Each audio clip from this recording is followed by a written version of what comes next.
श्रीसूक्तम्।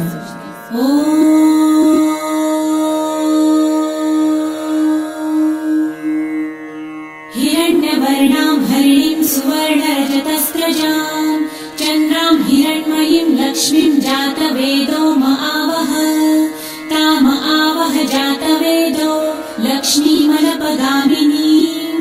यस्यां हिरण्यं विन्देयं गामश्वं पुरुषानहम् अश्वपूर्वां रथमध्यां हस्तिनादप्रबोधिनीं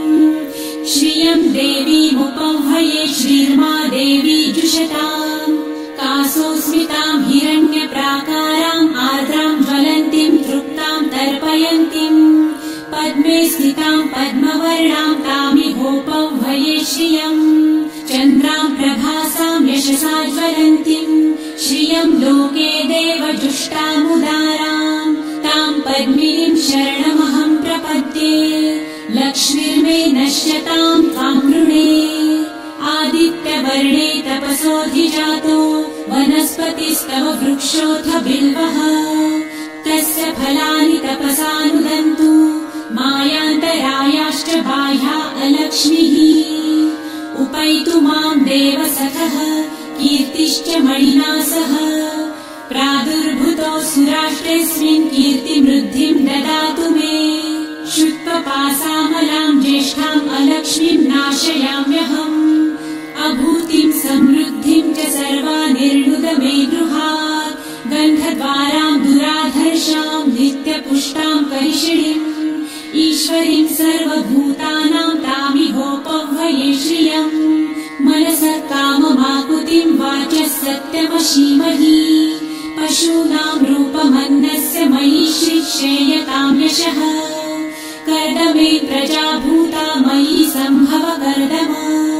श्रियं वासय मे कुले मातरं पद्ममालिनीम्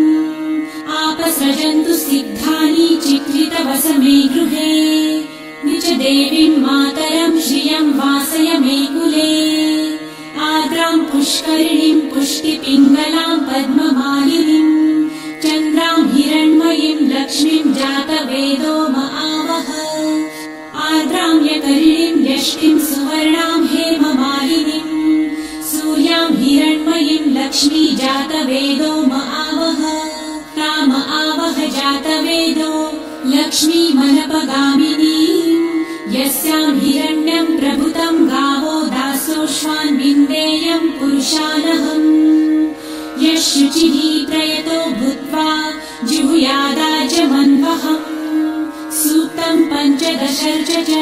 श्रीकामः सततं जपेत् पद्मानने पद्म उरु पद्माक्षी पद्मसम्भवे तन्मे भजसि पद्मक्षी येन सौख्यं लभाम्यहम् अश्वदायै गोदायै धनदायै महाधने धनं मे लभतां देवी सर्वकामाश्च देहि मे पद्मानने पद्मविपत्रे पद्मप्रिये पद्मदलायताक्षी विश्वप्रिये विष्णुमनोनुकूले त्वत्पादपद्मं मयि सन्निधस्त्वम् पुत्रपौत्रं धनं धान्यं हस्ताश्वादिगवेरथम् प्रजानां भवसि माता आयुष्मन्तं करोतु मे धनमग्निर्धनं वायुर्धनं सूर्यो धनं वसु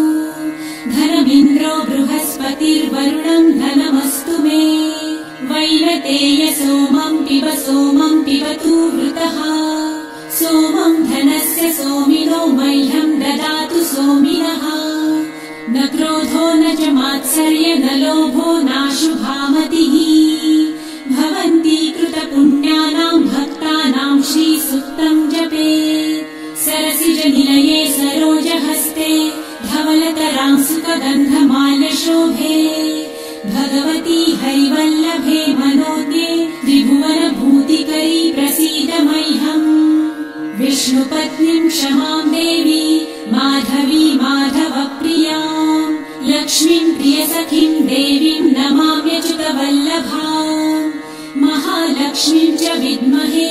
विष्णुपत्नी च धीमहि तन्नो लक्ष्मी प्रचोदयात् श्रीवर्चस्वमायुष्यमारोग्यमाविधाचोभमानम् मह्यते धान्यम् धनम् पशुम् बहुपुत्रलाभम् शतसंवत्सरम् दीर्घमायुः